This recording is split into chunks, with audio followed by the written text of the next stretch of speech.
نا اسباب میں پھنس گئے نا. دیکھیں اصول کیا ہے. جس زمانے میں آپ رہ رہے ہیں اس زمانے کے بارے میں میرے آقا کی تمام نشاندہیاں موجود ہیں. ان کو اسٹڈی کرو, ان کو عام کرو, وسوسے ختم ہو, لوگوں کو پتہ لگے کہ یار ساری نوید تو موجود ہے, کملی والے کے فرمودات موجود ہیں, اولیاء عظام کے فرمودات موجود ہیں, ان کو عام کرو. یہ تو اسباب کی وجہ سے تم مایوسی میں مبتلا ہو رہے ہیں, ان کی کوئی ویلیو ہی نہیں ہے. تاریخ اٹھا لیں, میں چلے چھوڑ دیں اسلامی تاریخ کو بھی چھوڑ, پوری دنیا کی تاریخ اٹھا لیں.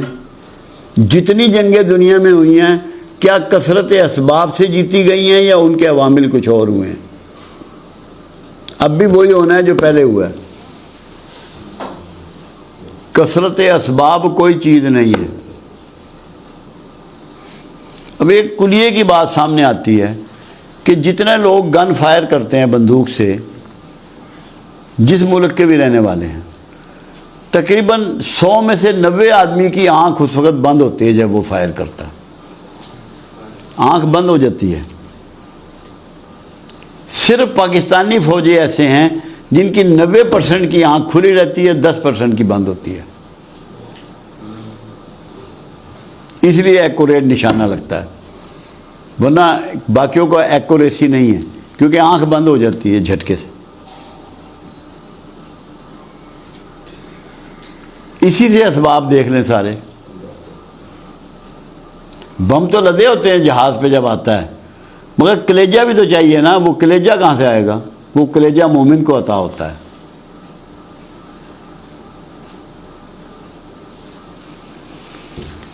تو وہ انشاءاللہ ایک بات میں اور بتاؤں, امید کی بات جو بہت ضروری ہے کرنی. اب میں خود ایک بندے سے سوال کیا, کسی نیک آدمی سے.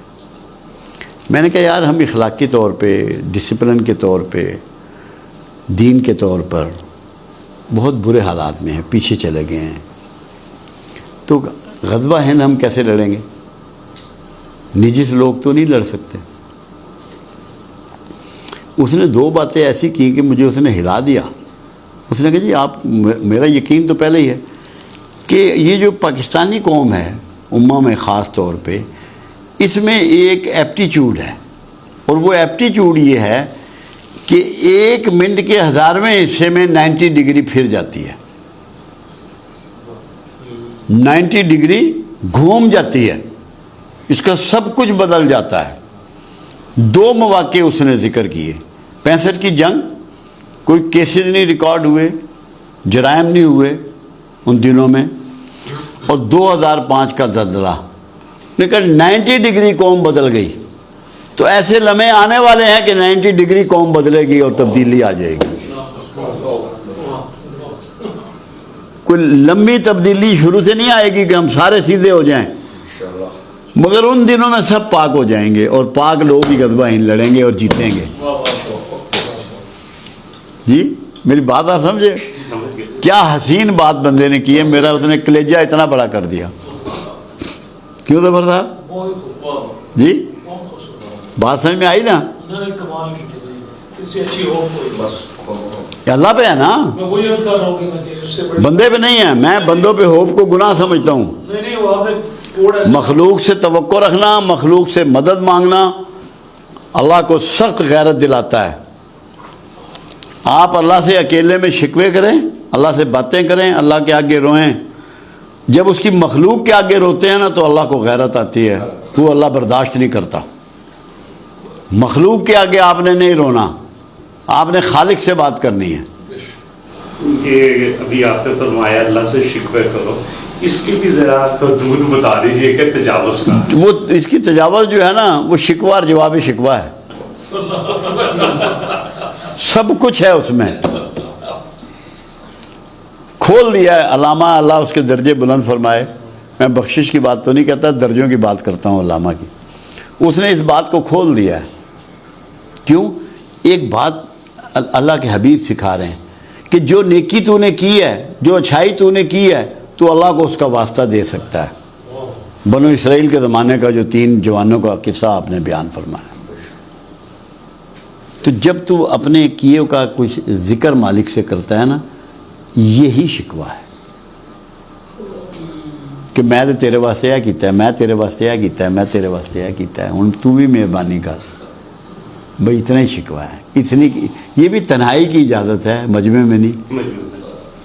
یہ سب سے بڑی قید ہے. جی ہاں, قید اس کی یہ ہے کہ یہ تو نے باتیں کرنی ہیں اس سے تنہائی میں, اکیلے پن میں. اور میں ایک جملہ کہا کرتا ہوں, تنہا تنہائی میں ملتا ہے, تنہا تنہائی میں ملتا ہے. وہ اکیلا ہے, اکیلے پن میں ملتا ہے. اکیلے ہو کے تو دیکھو, دنیا کے خیالات جھٹک کے تو دیکھو کہ تم سے باتیں کرتا ہے کہ نہیں, تمہیں سوالوں کے جواب دیتا ہے کہ نہیں, تمہاری دعائیں قبول کر کے تمہیں سند دیتا ہے کہ نہیں. وہ کبھی ظالموں اکیلے ہو کے تو دیکھو. سر اگر تنہا کو تنہائی میں ملیں گے تو وہ تنہا بھی کر دے گا, تنہا کر دے گا. اور جب آپ تنہا ہو جائیں گے تو توحید مکمل ہو جائے گی. توحید ہوتی تب ہے.